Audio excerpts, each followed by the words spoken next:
पिछले भाग में आपने देखा कि राजकुमार आर्यवीर अपनी जान की परवाह किए बिना चंद्रगढ़ पहुंच गया था, क्योंकि उसे पता चला था कि राजकुमारी अनन्या किसी बहुत बड़े खतरे में है। दोनों को महल के नीचे एक ऐसी गुप्त जगह मिली जहां 20 साल पुराने राज छिपे हुए थे। वहीं उनकी मुलाकात हुई समरसेन से, उस सेनापति से जिसे पूरी दुनिया 20 साल पहले मरा हुआ समझती थी। समरसेन ने उन्हें बताया कि सूर्यगढ़ और चंद्रगढ़ के बीच हुआ युद्ध वैसा नहीं था जैसा इतिहास की किताबों में लिखा गया था। लेकिन इससे पहले कि वह पूरी सच्चाई बता पाता, राजा रुद्रसेन पर किसी नकाबपोश ने हमला कर दिया।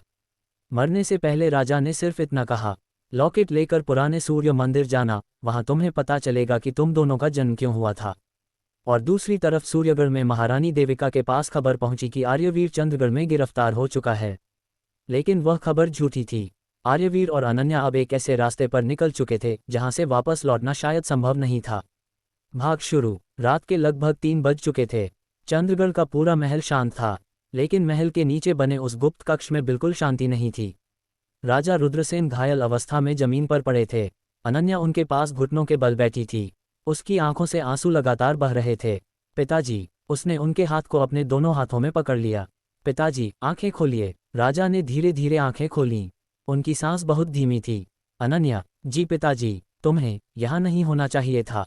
अनन्या रोते हुए बोली, आपको बचाने के लिए आई हूँ। राजा ने आर्यवीर की तरफ देखा। कुछ पल तक वह उसे देखते रहे, फिर बोले, तुम्हें उस पर भरोसा करना होगा। अनन्या ने चौंककर अपने पिता की ओर देखा। आर्यवीर पर? राजा ने सिर हिलाया। हाँ। आर्यवीर भी हैरान था। जिस राजा ने कभी उसके पिता को अपना सबसे बड़ा दुश्मन माना था, वही आज उसे अपनी बेटी की रक्षा की जिम्मेदारी दे रहा था। आर्यवीर ने आगे बढ़कर कहा, महाराज, मैं अनन्या को कुछ नहीं होने दूंगा। राजा के चेहरे पर हल्की मुस्कान आई।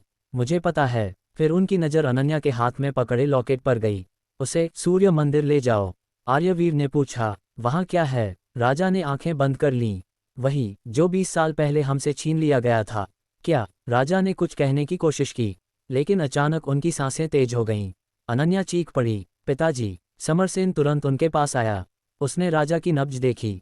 उन्हें तुरंत वैद्य के पास ले जाना होगा। आर्यवीर ने कहा, लेकिन बाहर सैकड़ों सैनिक हैं। समरसेन बोला, एक रास्ता है। कहाँ? सूर्य मंदिर जाने वाला पुराना भूमिगत रास्ता। आर्यवीर ने अनन्या की ओर देखा। अनन्या ने आंसू पोंछे। हमें जाना होगा। आर्यवीर ने पूछा, और आपके पिता? समरसेन ने कहा, मैं उन्हें सुरक्षित जगह ले जाऊंगा। अनन्या ने पिता का हाथ आखिरी बार पकड़ा। मैं वापस आऊंगी। राजा ने आंखें नहीं खोलीं, लेकिन उनके होंठ हिले। बहुत धीमी आवाज में सिर्फ 2 शब्द निकले, सच जानना। अनन्या की आंखों में फिर आंसू आ गए। उसने पिता के माथे को चूमा, फिर आर्यवीर के साथ खड़ी हो गई। दोनों सुरंग की ओर बढ़े। समरसेन ने एक पुराना पत्थर हटाया। उसके पीछे एक संकरी सीढ़ी थी। ये रास्ता सीधे जंगल तक जाता है। आर्यवीर ने पूछा, क्या आप हमारे साथ नहीं चलेंगे? समरसेन ने कहा, मुझे राजा को बचाना है। फिर उसने आर्यवीर को एक छोटी सी मुहर दी। इसे संभाल कर रखना। आर्यवीर ने मुहर देखी। उस पर सूर्य और चंद्रमा का वही चिन्ह बना था। यह क्या है? समरसेन ने कहा, जब तुम्हें लगे कि तुम पर कोई भरोसा करने वाला नहीं है, इसे उस व्यक्ति को दिखाना जो इस चिन्ह को पहचानता हो। अनन्या ने पूछा, कौन? समरसेन ने सिर हिलाया। मुझे नहीं पता। आपको नहीं पता, क्योंकि इस चिन्ह के लोग बहुत पहले गायब हो चुके हैं। आर्यवीर ने मुहर अपनी जेब में रख ली। हम वापस आएंगे। समरसेन ने कहा, अगर सच में लौटना चाहते हो। वह रुक गया। तो सूर्य मंदिर पहुंचने से पहले किसी पर भरोसा मत करना। अनन्या ने उसकी ओर देखा। आप पर भी? समरसेन मुस्कुराया। मुझ पर भी नहीं। हंसिया चांद जंगल का रास्ता। आर्यवीर और अनन्या सुरंग से निकलकर घने जंगल में पहुंचे। रात अब धीरे धीरे खत्म हो रही थी। पूर्व दिशा में हल्की रोशनी दिखाई देने लगी थी। आर्यवीर ने घोड़े की लगाम पकड़ी।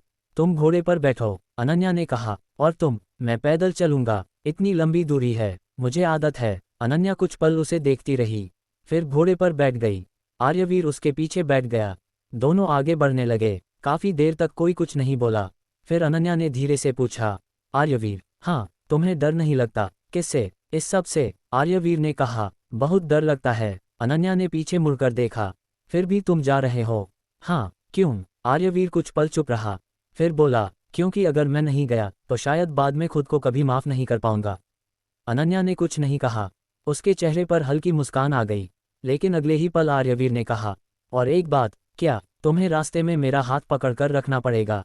अनन्या चौंक गई। क्यों? क्योंकि रास्ता खतरनाक है। तुम मजाक कर रहे हो? हाँ। अनन्या ने उसे घूरा। आर्यवीर हंस पड़ा। कुछ पल के लिए दोनों उस डरावनी रात को भूल गए, लेकिन उन्हें नहीं पता था कि पेड़ों के पीछे कोई तीसरा व्यक्ति उनकी हर बात सुन रहा था। एक घोड़े पर बैठा नकाबपोश, उसने धीरे से कहा, उन्हें आगे जाने दो। उसके साथ मौजूद सैनिक ने पूछा, लेकिन अगर वे मंदिर तक पहुंच गए तो? नकाबपोश बोला, यही तो मैं चाहता हूँ। सूर्य मंदिर। कई घंटों की यात्रा के बाद वे एक ऊंची पहाड़ी के नीचे पहुंचे। पहाड़ी के ऊपर एक विशाल पुराना मंदिर दिखाई दे रहा था। मंदिर आधा टूटा हुआ था, उसकी दीवारों पर बेलें उगी हुई थीं, लेकिन उसके बीच में सूर्य का विशाल चिन्ह अब भी साफ दिखाई दे रहा था। अनन्या घोड़े से उतर गई। यही है। आर्यवीर ने मंदिर की ओर देखा। तुम यहाँ पहले आए हो? नहीं। फिर तुम्हें कैसे पता? अनन्या ने लॉकेट बाहर निकाला। लॉकेट चमकने लगा। दोनों हैरान रह गए। आर्यवीर ने कहा, यह पहले कभी ऐसा नहीं चमका। अनन्या ने लॉकेट को मंदिर की ओर किया। जैसे ही वह मंदिर के दरवाजे के करीब पहुंची, धड़ाम, विशाल पत्थर का दरवाजा अपने आप खुल गया। अंदर पूरा अंधेरा था। आर्यवीर ने तलवार निकाल ली। अंदर चलें। अनन्या ने उसकी ओर देखा। अगर वापस जाना हो तो? आर्यवीर ने कहा, अब वापस जाने का रास्ता है ही कहाँ। दोनों अंदर चले गए। मंदिर के अंदर दीवारों पर हजारों साल पुराने चित्र बने थे। एक चित्र में 2 राजवंश दिखाई दे रहे थे। एक तरफ सूर्य का चिन्ह, दूसरी तरफ चंद्रमा का चिन्ह, बीच में एक छोटा बच्चा। आर्यवीर रुक गया। फिर वही बच्चा। अनन्या ने पूछा, तुमने इसे पहले देखा है? हाँ। कहाँ? चंद्रगढ़ के नीचे। दोनों ने चित्र को गौर से देखा। उस बच्चे के गले में वही लॉकेट बना हुआ था। अनन्या ने धीरे से कहा, इसका मतलब ये लॉकेट सिर्फ मेरे परिवार का नहीं है। आर्यवीर ने कहा, शायद ये दोनों परिवारों का है। अचानक मंदिर के अंदर घंटी बजी। टन। दोनों पीछे मुड़े। कोई नहीं था। फिर दूसरी घंटी बजी। टन। इस बार मंदिर की दीवार पर एक दरार दिखाई दी। आर्यवीर ने कहा, पीछे हटो। दीवार धीरे धीरे खुलने लगी। उसके पीछे एक छोटा कमरा था। कमरे के बीच में पत्थर की एक मेज थी। उस पर एक पुराना संदूक रखा था। अनन्या आगे बढ़ी। आर्यवीर ने उसे रोक दिया। रुको। क्यों? हमें नहीं पता इसमें क्या है। अनन्या ने कहा, लेकिन हमें यहीं भेजा गया है। आर्यवीर ने तलवार की नोक से संदूक को छुआ। कुछ नहीं हुआ। फिर अनन्या ने लॉकेट संदूक के ऊपर रखा। क्लिक। संदूक खुल गया। अंदर एक पुरानी डायरी थी और एक तस्वीर। अनन्या ने तस्वीर उठाई। उसके हाथ कांपने लगे। तस्वीर में उसकी माँ रानी मृणालिनी थी, लेकिन उनके साथ महारानी देविका भी थीं। दोनों के हाथों में 2 नवजात बच्चे थे। आर्यवीर ने तस्वीर छीन कर देखी। ये। वह बोल नहीं पाया। अनन्या ने तस्वीर पलट दी। पीछे लिखा था, आज हमारे बच्चों ने 2 राज्यों की किस्मत बदल दी। आर्यवीर की आंखें फैल गईं। 2 बच्चे। अनन्या ने उसे देखा। हाँ, लेकिन कौन? तभी डायरी का पहला पन्ना अपने आप खुल गया, जैसे किसी ने हवा से उसे पलट दिया हो। पहले पन्ने पर लिखा था, अगर यह डायरी कभी आर्यवीर और अनन्या के हाथ लगे तो समझ लेना कि मैं उन्हें सच बताने के लिए जिंदा नहीं रही। अनन्या के हाथ से डायरी लगभग गिर गई। यह मेरी माँ की लिखावट है। आर्यवीर ने कहा, पढ़ो। अनन्या ने कांपती आवाज में पढ़ना शुरू किया। Open book diary. 20 वर्ष पहले सूर्यगढ़ और चंद्रगढ़ के बीच युद्ध होने वाला था, लेकिन उस युद्ध का कारण सीमा या सिंहासन नहीं था। कारण था एक भविष्यवाणी। अनन्या रुक गई। आर्यवीर ने पूछा, क्या भविष्यवाणी? अनन्या ने अगली लाइन पढ़ी।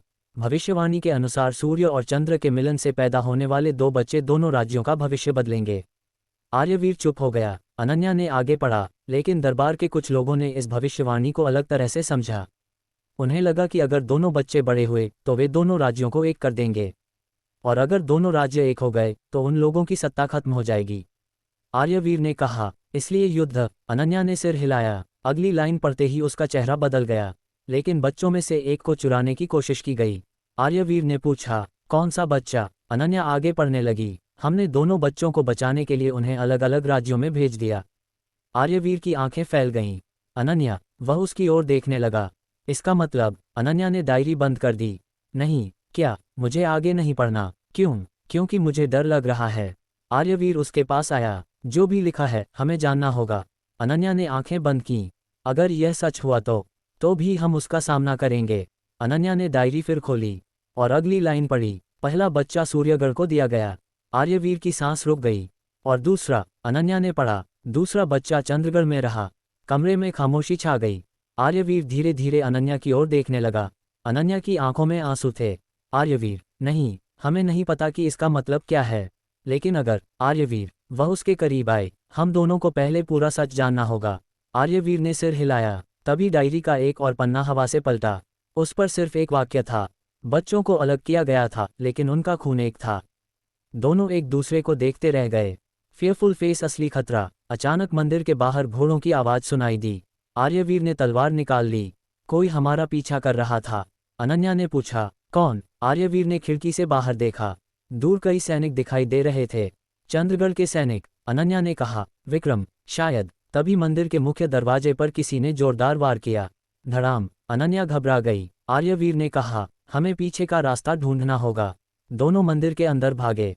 आर्यवीर ने दीवारों को देखना शुरू किया। उसे सूर्य का एक छोटा चिन्ह दिखाई दिया।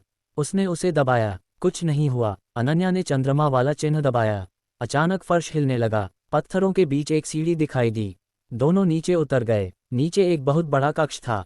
कक्ष के बीच में पत्थर की दो मूर्तियां थीं, एक सूर्य की, दूसरी चंद्रमा की। उनके बीच एक खाली जगह थी। अनन्या ने लॉकेट उस जगह पर रखा। पूरा कक्ष नीली रोशनी से भर गया और सामने दीवार पर एक चित्र उभर आया।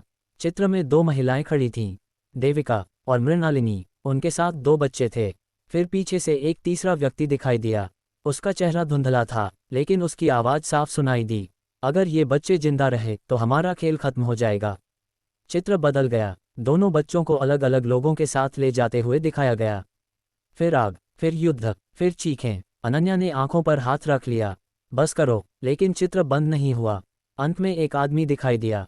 उसके हाथ में वही काला चिन्ह था, आधा सूर्य आधा चंद्रमा। आर्यवीर ने कहा, यही आदमी है? अनन्या ने पूछा। नकाबपोश? हाँ। चित्र में उसका चेहरा धीरे धीरे साफ होने लगा। आर्यवीर और अनन्या आगे झुककर देखने लगे। चेहरा, लेकिन इससे पहले कि वह पूरी तरह दिखाई देता, धड़ाम, मंदिर के ऊपर से एक बड़ा पत्थर गिरा। चित्र गायब हो गया। फायर, मंदिर पर हमला। ऊपर से आवाजें आ रही थीं, उन्हें ढूंढो, मंदिर के हर हिस्से की तलाशी लो। आर्यवीर ने कहा। वे नीचे भी आएंगे? अनन्या ने पूछा। अब आर्यवीर ने चारों ओर देखा। यहाँ कोई दूसरा रास्ता होगा। उसे दीवार पर एक पुराना नक्शा दिखाई दिया। नक्शे में सूर्य मंदिर से 3 रास्ते निकल रहे थे, एक चंद्रगढ़ की तरफ, एक सूर्यगढ़ की तरफ और तीसरा एक ऐसी जगह जिसकी कोई सीमा नहीं थी। अनन्या ने पूछा, ये तीसरा रास्ता कहाँ जाता है? आर्यवीर ने नक्शे पर लिखा नाम पढ़ा। निषिद्ध घाटी। अनन्या का चेहरा बदल गया। वहाँ कोई नहीं जाता। क्यों? क्योंकि वहाँ से कोई वापस नहीं आया। आर्यवीर ने कहा, तो शायद वही रास्ता सही है। अनन्या ने उसकी ओर देखा। तुम्हें हर बार सबसे खतरनाक रास्ता ही क्यों सही लगता है? आर्यवीर मुस्कुराया, क्योंकि हमारी कहानी आसान होती तो अब तक खत्म हो गई होती। अनन्या भी हल्का सा मुस्कुरा दी। लेकिन उसी वक्त ऊपर से सैनिक नीचे पहुंच गए। आर्यवीर ने तलवार निकाली। तुम पीछे रहो। अनन्या ने अपनी तलवार निकाल ली। नहीं अनन्या, मैं भी लड़ूंगी। दोनों एक दूसरे के साथ खड़े हो गए। सैनिक नीचे उतरने लगे। पहला सैनिक हमला करने आया। आर्यवीर ने उसका वार रोका। अनन्या ने दूसरे सैनिक को पीछे धकेला। एक के बाद एक सैनिक नीचे आते रहे। आर्यवीर और अनन्या लगातार लड़ते रहे, लेकिन सैनिक बहुत ज्यादा थे। तभी पीछे से एक आवाज आई। बस, सभी रुक गए। विक्रम सीढ़ियों से नीचे उतर रहा था। उसके हाथ में तलवार थी। आर्यवीर, अपनी तलवार नीचे रखो। आर्यवीर ने कहा, पहले तुम अपनी। विक्रम हंसा। तुम्हें लगता है तुम यहाँ से निकल जाओगे? अनन्या ने कहा। तुम्हें क्या चाहिए? विक्रम ने लॉकेट की ओर देखा। वह, अनन्या ने लॉकेट कसकर पकड़ लिया। कभी नहीं, विक्रम ने कहा। तुम्हें पता भी है इसके लिए कितने लोग मर चुके हैं? मुझे परवाह नहीं, करनी चाहिए। विक्रम धीरे धीरे आगे बढ़ा। क्योंकि तुम्हारी माँ ने तुमसे सबसे बड़ा सच छिपाया है। अनन्या ने कहा, तुम मेरी माँ को मुझसे बेहतर नहीं जानते। विक्रम मुस्कुराया। क्या तुम जानती हो कि तुम्हारी माँ ने तुम्हें जन्म देने के बाद क्या किया था? अनन्या का चेहरा सफ़ेद पड़ गया। आर्यवीर ने तुरंत कहा, विक्रम, बस करो। क्यों? क्योंकि मैं तुम्हें ये खेल खेलने नहीं दूंगा। विक्रम ने तलवार उठाई। तो फिर देखता हूं कि तुम कितनी देर तक रोकते हो। दोनों के बीच तलवारें टकराईं। अनन्या पीछे हट गई, लेकिन अचानक एक सैनिक ने उसके हाथ से लॉकेट छीन लिया। अनन्या, वह सैनिक भागने लगा। अनन्या उसके पीछे दौड़ी। आर्यवीर विक्रम से लड़ रहा था। सैनिक ने लॉकेट हवा में उछाला। उसे लगा वह उसे पकड़ लेगा, लेकिन तभी एक तीर आया। सैनिक के हाथ से लॉकेट गिर गया। सबने पीछे देखा। मंदिर के अंधेरे हिस्से में एक नकाबपोश खड़ा था। वही व्यक्ति। विक्रम पीछे हट गया। तुम? नकाबपोश ने कोई जवाब नहीं दिया। वह आगे बढ़ा, लॉकेट उठाया, फिर अनन्या की तरफ देखा, और पहली बार उसकी आवाज में गुस्सा नहीं बल्कि दर्द था। तुम्हें ये कभी नहीं मिलना चाहिए था। अनन्या ने पूछा, तुम कौन हो? नकाबपोश चुप रहा। आर्यवीर ने कहा, अपना चेहरा दिखाओ। नकाबपोश ने धीरे धीरे हाथ उठाया। वह अपना नकाब हटाने वाला था। उसी समय मंदिर के बाहर भयंकर विस्फोट हुआ। पूरा कक्ष हिल गया। दीवार का एक हिस्सा टूट गया। धुआं भर गया, नकाबपोश पीछे हट गया और अगले ही पल वह गायब हो चुका था। लॉकेट भी उसके साथ चला गया। अनन्या चीख उठी। नहीं, आर्यवीर ने उसका हाथ पकड़ लिया। हमें यहाँ से निकलना होगा। अमावस्या निषिद्ध घाटी। दोनों एक गुप्त सुरंग से बाहर निकले। सूरज अब ढल चुका था। उनके सामने एक विशाल घाटी थी। घाटी के चारों ओर काली चट्टानें थीं। हवा बहुत तेज चल रही थी।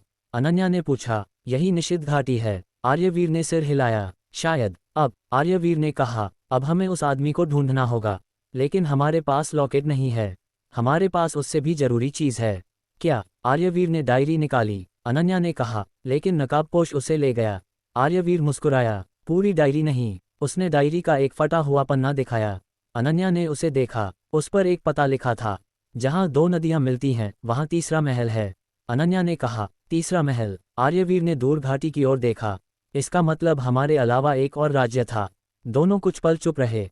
फिर अनन्या ने पूछा, क्या तुम्हें लगता है हमारे माता पिता ने हमें वहां से बचाया था? आर्यवीर ने कहा, मुझे नहीं पता। और अगर? वह रुक गई। अगर हम दोनों उस भविष्यवाणी का हिस्सा हैं? आर्यवीर ने उसकी तरफ देखा। तो? अनन्या ने कहा, तो शायद हमारी पूरी जिंदगी किसी और के बनाए खेल का हिस्सा रही है। आर्यवीर ने धीरे से कहा, तो पहली बार हम अपनी कहानी खुद लिखेंगे। अनन्या ने उसकी तरफ देखा। दोनों के बीच कुछ पल की खामोशी रही। फिर उसने कहा, लेकिन पहले हमें जिंदा रहना होगा। आर्यवीर हंस पड़ा। ये भी सही है। दिल अचानक आई मुसीबत। दोनों घाटी में आगे बढ़ने लगे। लेकिन कुछ ही दूर जाने के बाद अनन्या लड़खड़ा गई। आर्यवीर ने उसे पकड़ लिया। क्या हुआ? कुछ नहीं। तुम ठीक नहीं हो? बस थक गई हूँ। आर्यवीर ने कहा, यहाँ बैठो। दोनों एक चट्टान के पास बैठ गए। आर्यवीर ने अपने कपड़े का एक टुकड़ा फाड़कर उसके हाथ पर बंधी चोट को ढक दिया। अनन्या उसे देखती रही। तुम हमेशा मेरी मदद क्यों करते हो? आर्यवीर ने उसकी तरफ देखा। क्योंकि तुम अकेली नहीं हो। अनन्या ने पूछा, अगर मैं तुम्हारी दुश्मन होती तो? आर्यवीर ने मुस्कुराकर कहा, तो शायद मैं फिर भी तुम्हारी मदद करता। अनन्या की आंखें नम हो गईं। क्यों? आर्यवीर ने जवाब नहीं दिया। कुछ पल बाद उसने सिर्फ इतना कहा, क्योंकि शायद दिल को राजनीति समझ नहीं आती। अनन्या चुप हो गई, लेकिन वह पहली बार आर्यवीर के सामने अपनी भावनाएं छिपा नहीं पाए। यूरोपीय महल उधर सूर्यगढ़ में महारानी देविका को अब तक आर्यवीर की असली स्थिति पता नहीं थी। उन्होंने राजा वीरेंद्र से कहा, आपको उसे वापस लाना होगा। राजा ने कठोर स्वर में कहा, अगर वह चंद्रगढ़ में गया है तो उसे वहीं रहना होगा। वह हमारा बेटा है और चंद्रगढ़ हमारी दुश्मन भूमि है। महारानी ने कहा, आप अब भी यही सोचते हैं? राजा चुप रहे। देविका ने कहा, 20 साल पहले आपने जो किया था वह दोबारा मत कीजिए। राजा ने उसकी ओर देखा। तुम्हें कितना पता है? इतना कि मेरा बेटा सच जानने के करीब है। राजा की आंखों में डर आ गया। उसे रोकना होगा। देविका ने सिर हिलाया। नहीं। क्या? अब उसे रोकना गलत होगा? राजा ने पूछा। तो? महारानी ने खिड़की से बाहर देखते हुए कहा, अब उसे सच जानने देना होगा। राजा ने धीरे से कहा, अगर उसने जान लिया कि उसका जन्म। देविका ने तुरंत उनकी बात रोक दी। यहाँ मत कहिए। दोनों चुप हो गए, लेकिन कमरे के बाहर कोई खड़ा था। कोई उनकी सारी बातें सुन रहा था। वह व्यक्ति धीरे से पीछे हट गया। उसके हाथ में वही आधा सूर्य और आधा चंद्रमा वाला चिन्ह था। फियरफुल फेस और अब सबसे बड़ा मोड़। रात गहरा चुकी थी। निषिद्ध घाटी में आर्यवीर और अनन्या ने एक छोटी सी आग जलाई। दोनों थक चुके थे। अनन्या सो गई। आर्यवीर जाग रहा था। उसने आसमान की ओर देखा। तभी उसे दूर एक रोशनी दिखाई दी। पहले छोटी, फिर बड़ी, जैसे कोई मशाल लेकर उनकी तरफ आ रहा हो। आर्यवीर ने तलवार निकाल ली। कौन है? कोई जवाब नहीं। रोशनी और करीब आए। एक बूढ़ा आदमी दिखाई दिया। वह उनके सामने आकर रुका। उसने आर्यवीर को देखा, फिर अनन्या को, और उसके चेहरे पर ऐसा भाव आया जैसे उसने किसी भूत को देख लिया हो। उसने कांपते हुए कहा, तुम दोनों? आर्यवीर ने पूछा, क्या आप हमें जानते हैं? बूढ़े ने कोई जवाब नहीं दिया। वह पीछे हट गया। नहीं। क्या हुआ? बूढ़े ने सिर पकड़ लिया। इतने साल बाद। अनन्या जाग गई। कौन है आप? बूढ़े ने उसकी ओर देखा। उसकी आंखों से आंसू निकल आए। फिर उसने बहुत धीमे स्वर में कहा, मैं उस रात मौजूद था जिस रात तुम दोनों को अलग किया गया था। आर्यवीर खड़ा हो गया। आप क्या कह रहे हैं? बूढ़े ने कहा, तुम दोनों को जो कहानी बताई गई है। वह रुक गया। वह पूरी तरह सच नहीं है। अनन्या ने पूछा, तो असली कहानी क्या है? बूढ़ा कुछ बोलने ही वाला था, तभी दूर से घोड़ों की आवाज आने लगी। बहुत सारे घोड़े। बूढ़े ने घबराकर कहा, वे आ गए। आर्यवीर ने पूछा, कौन? बूढ़े ने उनकी तरफ देखा। वे लोग जो पिछले 20 वर्षों से तुम्हें ढूंढ रहे हैं। अनन्या ने पूछा, क्यों? बूढ़े ने कहा, क्योंकि तुम दोनों में से एक वह है जिसे सिंहासन चाहिए। वह रुका, फिर उसकी नज़र आर्यवीर पर गई। और दूसरा वह है जिसके खून में पूरे साम्राज्य की चाबी छिपी है। आर्यवीर और अनन्या एक दूसरे को देखते रह गए। अचानक घाटी के चारों ओर मशालें जल उठीं। सैकड़ों सैनिक उन्हें घेर चुके थे। सबसे आगे वही नकाबपोश खड़ा था, लेकिन इस बार वह अकेला नहीं था। उसके साथ राजा वीरेंद्र। आर्यवीर की आंखें फैल गईं। पिताजी। अनन्या भी हैरान रह गई। राजा घोड़े से उतरे, उन्होंने दोनों को देखा, फिर नकाबपोश की ओर मुड़े। अब बहुत हो गया, नकाबपोश ने कहा। हाँ, उसने धीरे धीरे अपना हाथ नकाब की ओर बढ़ाया। आर्यवीर की धड़कन तेज हो गई। अनन्या ने उसका हाथ पकड़ लिया। नकाब नीचे गिरने ही वाला था, और उसी क्षण पूरी घाटी में एक जोरदार धमाका हुआ। आसमान लाल रोशनी से भर गया। सैनिक पीछे हट गए। राजा वीरेंद्र ने चिल्लाकर कहा, सब लोग नीचे झुको। आर्यवीर ने अनन्या को अपने पीछे कर लिया। धुआं चारों तरफ फैल गया। जब धुआं थोड़ा साफ हुआ तो नकाबपोश वहां नहीं था, लेकिन जमीन पर एक चीज पड़ी थी, वही चांदी का लॉकेट। अनन्या ने उसे उठाया। लॉकेट इस बार पहले से ज्यादा चमक रहा था, और उसके अंदर बनी तस्वीर बदल चुकी थी। पहले तस्वीर में सिर्फ 2 लोग थे, अब उसमें 3 लोग थे, आर्यवीर, अनन्या और उनके पीछे खड़ा एक तीसरा व्यक्ति। अनन्या ने तस्वीर को देखते हुए कांपती आवाज में कहा, ये तीसरा कौन है? आर्यवीर ने तस्वीर को गौर से देखा। उसका चेहरा धीरे धीरे पहचान में आने लगा। आर्यवीर की आंखें फैल गईं। नहीं, अनन्या ने पूछा, क्या हुआ? आर्यवीर ने बहुत धीमी आवाज में कहा, मैं इसे जानता हूँ। अनन्या ने पूछा, कौन है? आर्यवीर ने तस्वीर से नजर नहीं हटाए। वह बोलने ही वाला था, तभी पीछे से राजा वीरेंद्र की आवाज आए, आर्यवीर, उस तस्वीर को मुझे दे दो।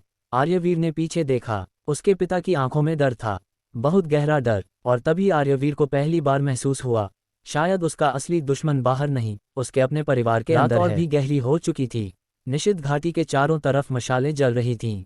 सैकड़ों सैनिक चट्टानों के पीछे और पहाड़ियों के ऊपर खड़े थे। किसी की हिम्मत नहीं थी कि वह आगे बढ़े, क्योंकि कुछ ही क्षण पहले हुए उस भयंकर धमाके ने सबको हिला दिया था। धुआं धीरे धीरे छट रहा था। आर्यवीर की नज़र जमीन पर पड़ी उस चांदी की चीज पर टिकी हुई थी।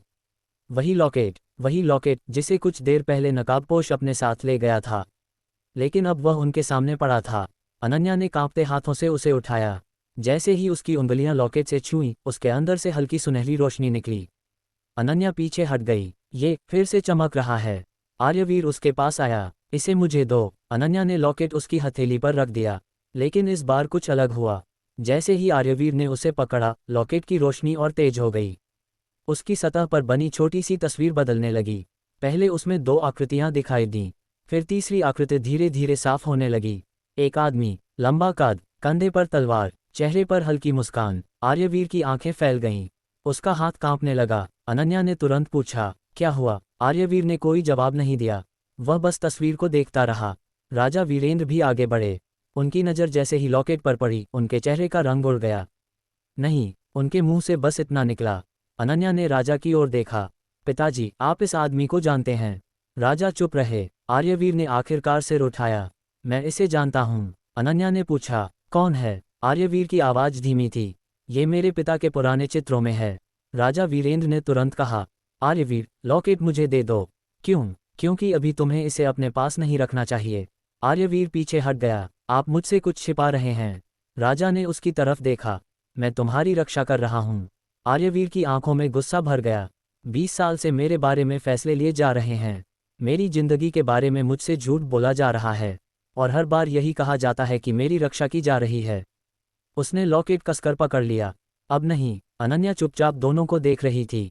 वह समझ चुकी थी कि राजा वीरेंद्र के चेहरे पर सिर्फ डर नहीं था, वहां पहचान थी, बहुत पुरानी पहचान, और शायद पछतावा भी। तभी पीछे से घोड़े की टापें सुनाई दीं।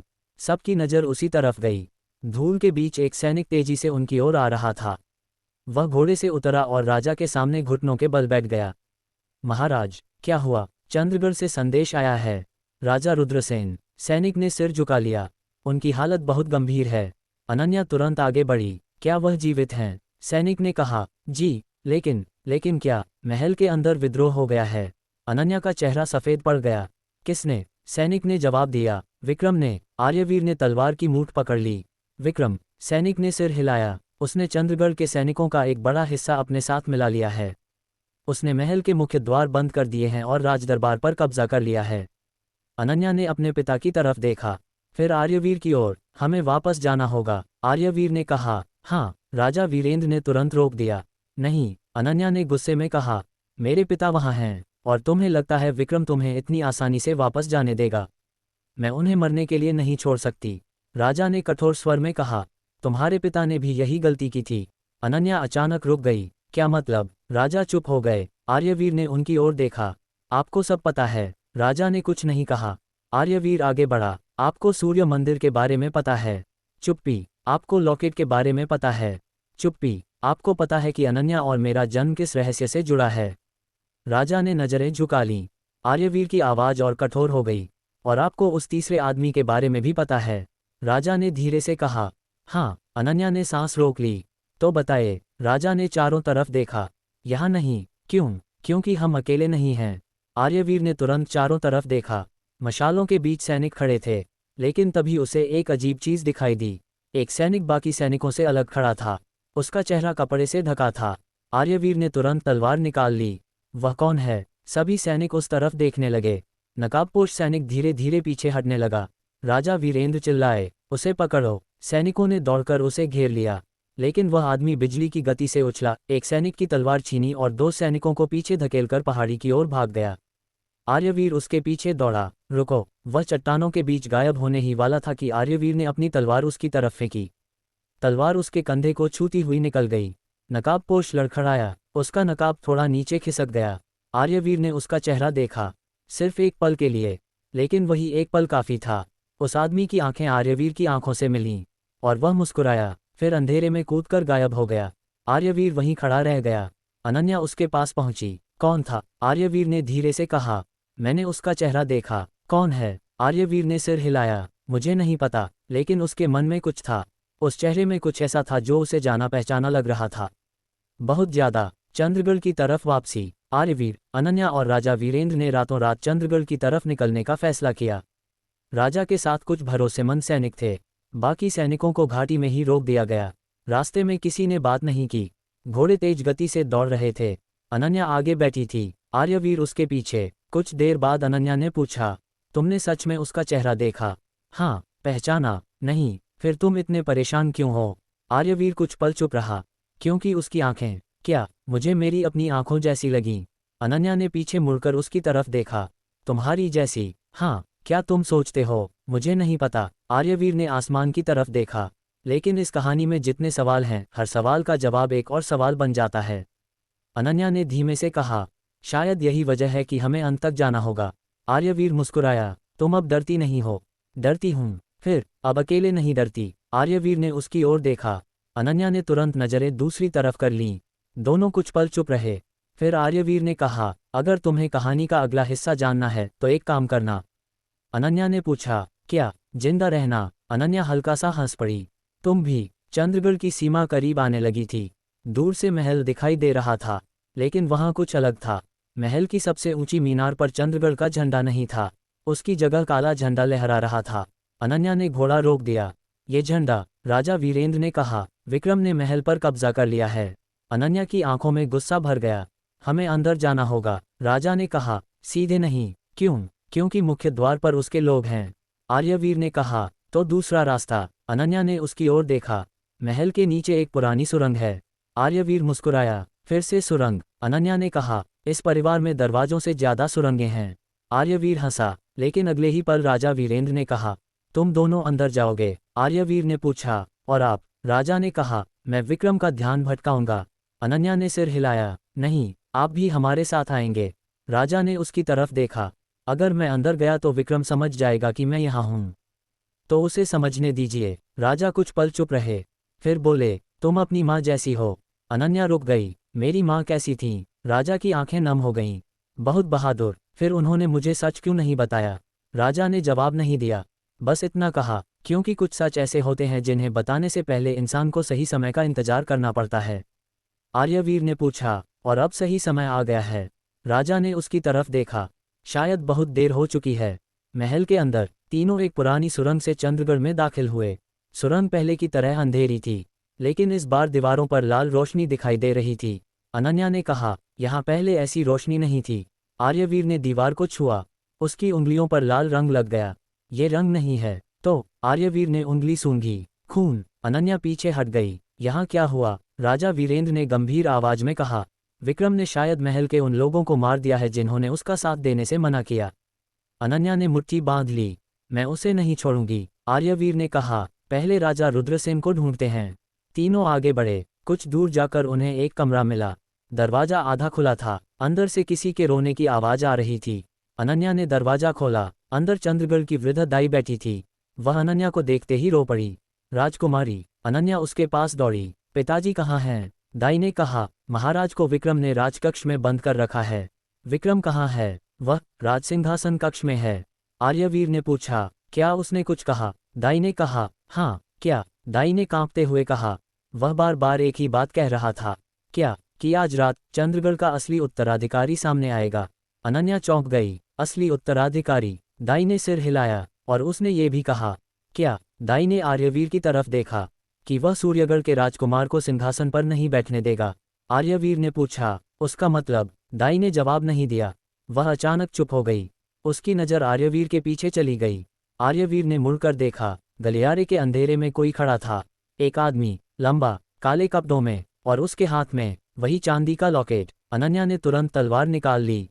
तुम? वह व्यक्ति आगे आया, लेकिन इस बार उसके चेहरे पर नकाब नहीं था। आर्यवीर उसे देखते ही जम गया। उसका चेहरा, वही आंखें, वही मुस्कान। आर्यवीर की सांस रुक गई। तुम? वह आदमी मुस्कुराया। हाँ। अनन्या ने पूछा। कौन हो तुम? वह आदमी आर्यवीर की ओर देखता रहा। फिर बोला। मैं वह हूँ जिसे तुम्हारे पिता ने 20 साल पहले मरवा दिया था। राजा वीरेंद्र पीछे हट गए। उनका चेहरा सफ़ेद पड़ गया। तुम? आदमी ने राजा की तरफ देखा। हाँ, वीरेंद्र। आर्यवीर ने अपने पिता की ओर देखा। आप इसे जानते हैं? राजा चुप रहे। आदमी हंसा। उन्हें सब पता है। आर्यवीर की आवाज़ कांप गई। कौन हो तुम? आदमी ने धीरे धीरे कहा। मेरा नाम आर्यमान है। अनन्या ने पूछा। आर्यमान कौन? राजा वीरेंद्र ने आखिरकार बोलना शुरू किया। मेरा भाई। आर्यवीर के पैरों तले जमीन खिसक गई। आपका भाई? राजा ने सिर झुका लिया। हाँ। आर्यमान आगे आया। और अगर तुम्हें पूरी कहानी जाननी है। उसने लॉकेट आर्यवीर की तरफ बढ़ाया। तो आज रात मैं तुम्हें वह सब बताऊंगा जो तुम्हारे पिता ने 20 साल तक छिपाया। आर्यवीर ने लॉकेट नहीं लिया। आपने हमें क्यों ढूंढा? आर्यमान ने कहा। क्योंकि मुझे तुम दोनों की जरूरत है। अनन्या ने पूछा। किस लिए? आर्यमान मुस्कुराया। तीसरे राज्य का दरवाजा खोलने के लिए। तीसरे राज्य का नाम? आर्यमान उन्हें एक गुप्त कमरे में ले गया। कमरे की दीवार पर विशाल नक्शा बना था। सूर्यगढ़, चंद्रगढ़ और दोनों राज्यों के बीच एक तीसरा इलाका, जिसे नक्शे पर काले रंग से घेरा गया था। उसके ऊपर लिखा था अमरावर्त। अनन्या ने नाम पढ़ा। अमरावर्त। आर्यमान ने कहा। एक ऐसा राज्य जिसे इतिहास से मिटा दिया गया। आर्यवीर ने पूछा। क्यों? क्योंकि उसके पास ऐसी शक्ति थी जिसे बाकी दोनों राज्य चाहते थे। कौन सी शक्ति? आर्यमान ने कहा। राज्य नहीं। वह नक्शे के बीच बने एक चिन्ह के पास गया। एक प्राचीन सिंहासन। अनन्या ने कहा। सिंहासन? ऐसा सिंहासन जिस पर बैठने वाला सिर्फ राजा नहीं बनता? आर्यवीर ने पूछा। फिर? आर्यमान ने उसकी आंखों में देखते हुए कहा। वह पूरे साम्राज्य का स्वामी बन जाता है।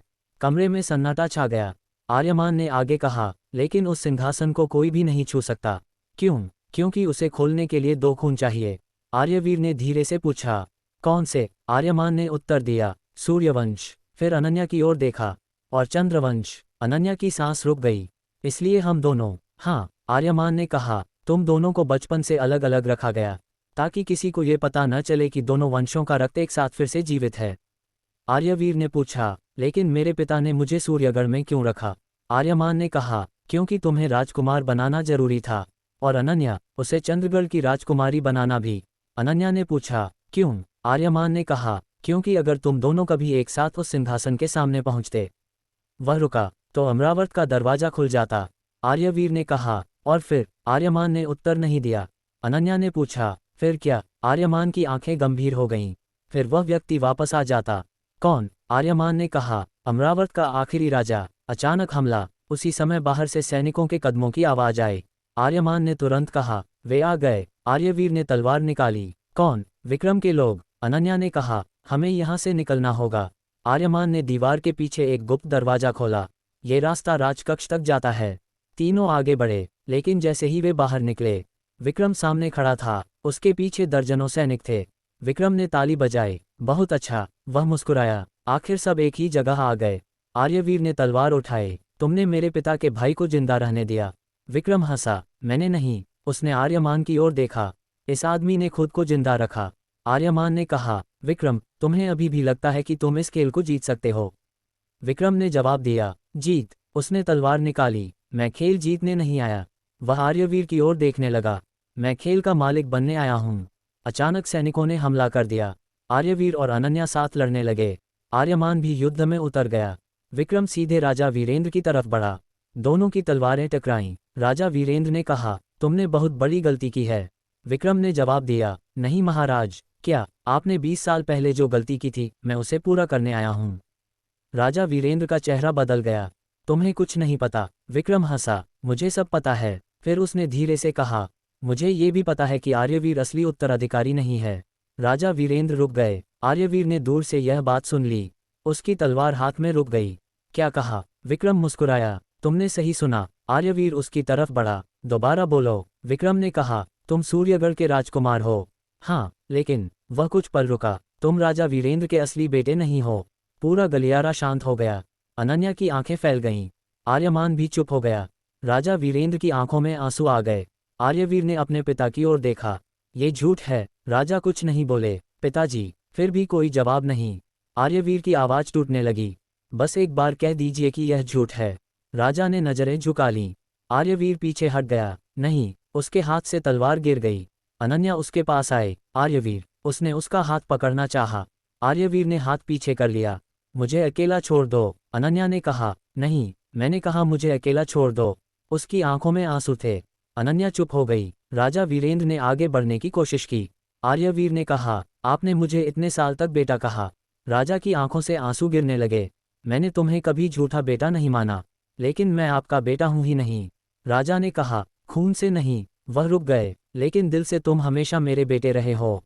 आर्यवीर ने सिर हिलाया। मुझे सच चाहिए था। राजा बोले, मैं डर गया था। किससे? तुम्हें खोने से। आर्यवीर ने आंखें बंद कर लीं।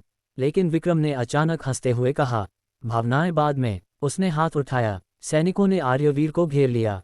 अनन्या आगे आए। उसे हाथ मत लगाना। विक्रम ने कहा, राजकुमारी, अब फैसला तुम्हारे हाथ में है।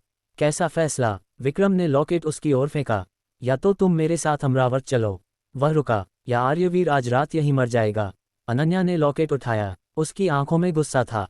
मैं तुम्हारे साथ चलूंगी। आर्यवीर ने तुरंत कहा, नहीं। अनन्या ने उसकी तरफ देखा। मुझे जाना होगा। तुम नहीं जाओगी। अगर मैं नहीं गई तो तुम मर जाओगे। आर्यवीर ने कहा, मैं तुम्हें अपने लिए कुर्बान नहीं होने दूंगा। अनन्या ने धीमे से कहा, यह कुर्बानी नहीं है। वह उसके करीब आए। यह मेरा फैसला है। आर्यवीर ने उसकी आंखों में देखा। अनन्या। वह मुस्कुराए। मुझ पर भरोसा करो। फिर उसने धीरे से कहा, तुमने खुद कहा था ना कि हम अपनी कहानी खुद लिखेंगे। आर्यवीर की आंखें भर आईं। हाँ, तो अब मेरी बारी है। अनन्या ने लॉकेट विक्रम की ओर बढ़ा दिया। चलो। विक्रम मुस्कुराया। लेकिन जैसे ही उसने लॉकेट लेने के लिए हाथ बढ़ाया, आर्यमान ने पीछे से हमला कर दिया। सैनिकों में अफरा तफरी मच गई। आर्यवीर ने अनन्या का हाथ पकड़ा। भागो। दोनों दूसरी सुरंग की ओर दौड़े। विक्रम चिल्लाया, उन्हें पकड़ो। लेकिन आर्यमान ने रास्ता रोक लिया। पहले मुझे पार करो। विक्रम ने तलवार उठाई। आज तुम्हारी मौत तय है। आर्यमान मुस्कुराया। 20 साल से इंतजार कर रहा हूँ। सुरंग के भीतर आर्यवीर और अनन्या तेजी से भाग रहे थे। पीछे तलवारों की आवाजें सुनाई दे रही थीं। अनन्या ने पूछा, हम कहाँ जा रहे हैं? आर्यवीर ने कहा, मुझे नहीं पता। बहुत बढ़िया। तुम्हें कोई बेहतर रास्ता पता है? नहीं, तो चुपचाप मेरे पीछे आओ। दोनों दौड़ते रहे। अचानक सुरंग दो रास्तों में बढ़ गई। बाईं तरफ सूर्य का चिन्ह था, दाईं तरफ चंद्रमा का। आर्यवीर रुक गया। कौन सा? अनन्या ने कहा, सूर्य। क्यों? तुम्हारा चिन्ह। आर्यवीर ने कहा, और तुम? अनन्या ने चंद्रमा की ओर देखा। मेरा रास्ता शायद दूसरी तरफ है। कुछ पल दोनों चुप रहे। फिर आर्यवीर ने कहा, नहीं। क्या? हम अलग नहीं होंगे। उसने चंद्रमा वाले रास्ते की तरफ देखा। हम साथ चलेंगे। दोनों ने चंद्रमा वाला रास्ता चुना। कुछ दूर जाने के बाद उन्हें एक विशाल दरवाजा मिला। उस पर लिखा था, केवल दो रक्तों के मिलन से खुलेगा। अनन्या ने आर्यवीर की तरफ देखा। शायद यही है। आर्यवीर ने अपना हाथ दरवाजे पर रखा। अनन्या ने भी। कुछ नहीं हुआ। फिर दरवाजे के बीच एक छोटी सी धारदार जगह दिखाई दी। अनन्या समझ गई। खून। आर्यवीर ने कहा, हम दोनों का। दोनों ने अपनी उंगली पर हल्की चोट लगाए। एक एक बूंद खून दरवाजे पर गिरी। पहले सूर्य का चिन्ह चमका, फिर चंद्रमा का, और फिर पूरा दरवाजा खुल गया। अंदर इतनी तेज रोशनी थी कि दोनों ने आंखें बंद कर लीं। कुछ क्षण बाद जब उन्होंने आंखें खोलीं, उनके सामने एक विशाल भूमिगत शहर था। सैकड़ों साल पुरानी इमारतें, ऊंचे महल, पत्थर की सड़कें, सूखे हुए फव्वारे, और सबसे बीच में एक विशाल सिंहासन। आर्यवीर ने फुसफुसाकर कहा, अमरावत। अनन्या की सांस रुक गई। हम सच में पहुंच गए। लेकिन सिंहासन खाली नहीं था। उस पर कोई बैठा था, एक बूढ़ा आदमी। उसने धीरे धीरे सिर उठाया। उसकी आंखें लाल थीं। उसने दोनों को देखा, फिर मुस्कुराया। आखिर उसकी आवाज़ पूरे शहर में गूंज उठी। सूर्य और चंद्र के बच्चे वापस आ ही गए। आर्यवीर ने तलवार निकाल ली। तुम कौन हो? बूढ़ा धीरे धीरे सिंहासन से उठा। जिसका राज्य तुम दोनों के कारण खत्म हुआ। अनन्या ने पूछा, तुम्हारा नाम? वह मुस्कुराया, मुझे दुनिया ने बहुत नाम दिए। वह सीढ़ियों से नीचे उतरा, लेकिन मेरा असली नाम। वह उनके सामने आकर रुक गया। सम्राट अरिवान है। आर्यवीर ने पूछा, तुम हमसे क्या चाहते हो? अरिवान ने कहा, जो मेरा है। क्या? अरिवान ने सिंहासन की तरफ इशारा किया। अमरावत। अनन्या ने कहा, ये राज्य तो खत्म हो चुका है। अरिवान हंसा, राज्य खत्म नहीं होते। उसकी आंखें चमकने लगीं। राज्य इंतजार करते हैं। आर्यवीर ने तलवार उठाई, हम तुम्हारी मदद नहीं करेंगे। अरिवान मुस्कुराया, तुम्हें मदद करने की जरूरत नहीं। तो तुम दोनों के पास पहले से वह चीज़ है जिसकी मुझे जरूरत है। अनन्या ने लॉकेट की तरफ देखा, लेकिन लॉकेट उसके हाथ में नहीं था। विक्रम उसे ले गया था। अरिवान ने कहा, लॉकेट सिर्फ चाबी नहीं है।